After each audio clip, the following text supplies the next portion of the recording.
I'm pretty sure someone's gonna ask me where I bought this valve cover or who did it, what shop, because it looks absolutely professional. And I just did it at home in, what, 3 days with regular paint cans. And it took 3 days because I had to wait for the paint to dry and I just wanted to do it properly, but look at this.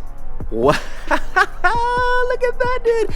I did matte clear this because I just like the look and it just looks really nice. I call this the OMG Frost Yellow. Dang, look at that. This cover right here I got from Password JDM or Technocraft nowadays, and it's Kevlar, and I also matte cleared it, and then I also restored the Type R little cap right there. I think that's only for Type Rs, but I could be wrong. But dude, what do you guys think?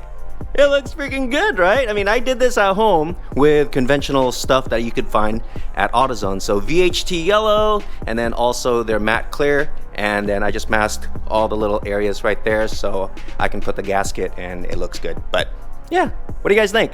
Pretty dope or what? Dude, I'm so proud because most of the time when I paint something at home, it's meh.